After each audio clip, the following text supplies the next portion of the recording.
The theme for this session, focusing on people, striving for peace and a decent life for all on a sustained planet, is very pertinent.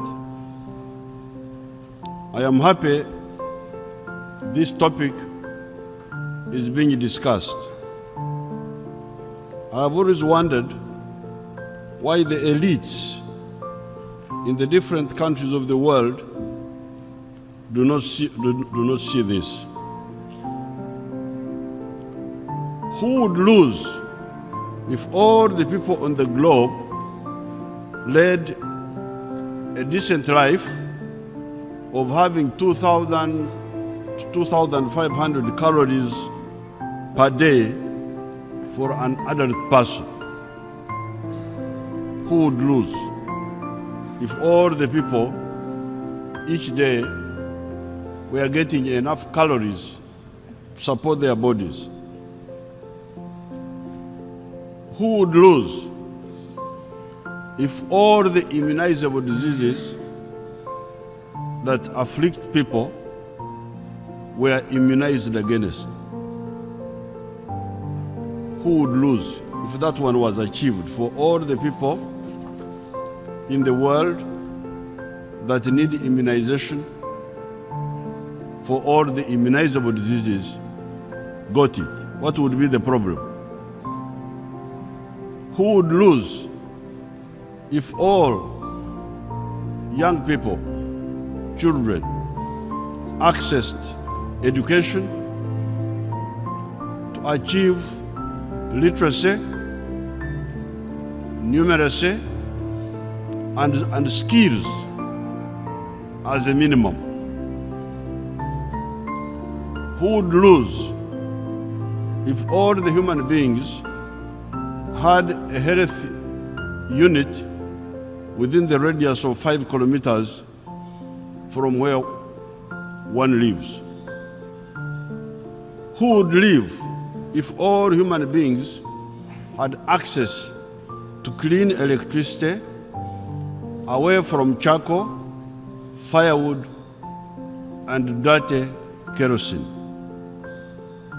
Who would lose if every person, adult person, had a well-paying job?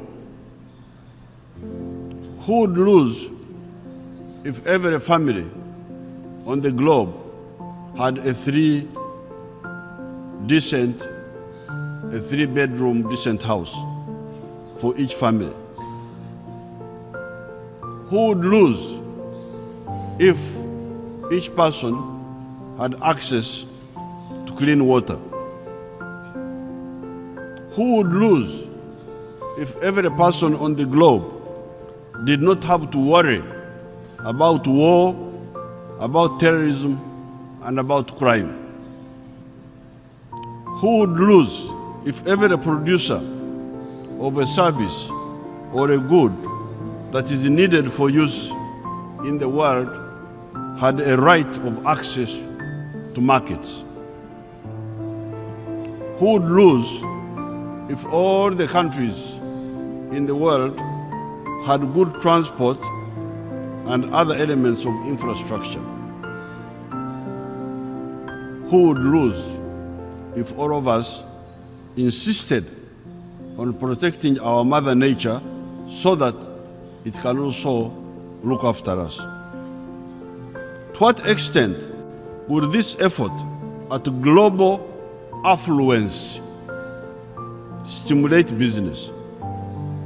How much cement, how much steel, how much copper, how much food would we need? And how would all that impact business? If we aimed at global affluence, how much would this impact business positively? Why then do we only have bad businessmen who do not have efficient spectacles that can see these business opportunities that are implied if we aim at global affluence. As a milk and beef producer myself, only a few months ago, I was cautioning my fellow farmers against excessive greed as far as the price per liter of milk and per kilogram of beef were concerned.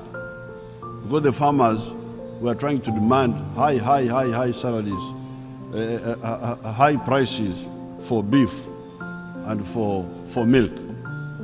But I was warning them that if the milk is too expensive, the people may not buy it as much as if it were better priced. The more buyers we would have for our products, the more prosperous we would be. We would therefore be both good business people, but also good Christians, because we would do business, but in a fair way. Therefore, in my opinion, parasitism is the only obstacle to global affluence, prosperity, and peace.